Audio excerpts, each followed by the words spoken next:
My name is Nathan Cole. I loved my wife once, enough to move across the country with her, enough to give up dreams, friendships, pieces of myself I can never get back, enough to believe her every word, every empty promise. Her name was Claire. She smelled like rain and strawberries. She laughed like she didn't know heartbreak even existed. She lied with the sweetness of a prayer. It started small, the cracks.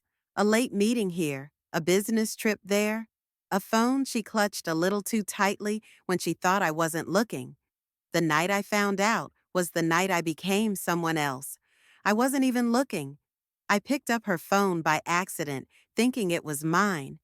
Notifications poured in. Can't wait to see you again. Last night was perfect. Wish you were here instead of him. I confronted her. Tears, apologies, lies wrapped in sobs.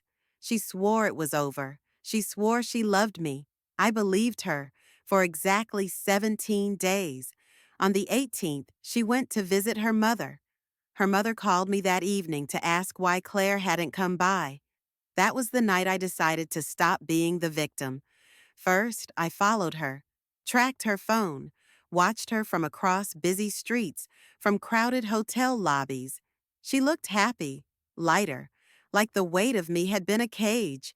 I started documenting everything: photos, videos, voice recordings.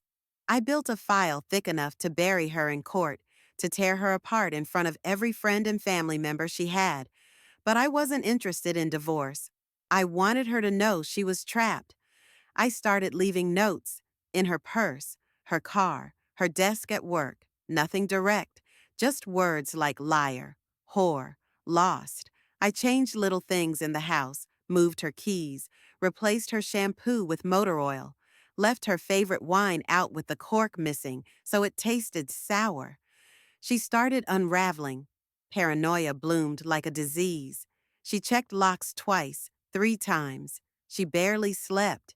She jumped at shadows. Her new lover grew distant. I made sure of that. I sent him photos, anonymous emails, late night phone calls with only breathing on the line. He left her 3 months later, without a word. That should have been enough.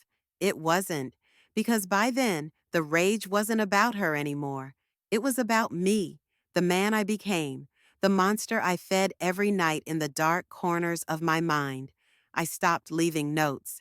I started leaving gifts: a dead bird on the porch, a bloodied wedding photo slipped under the door, an envelope filled with her old love letters, rewritten to end with threats.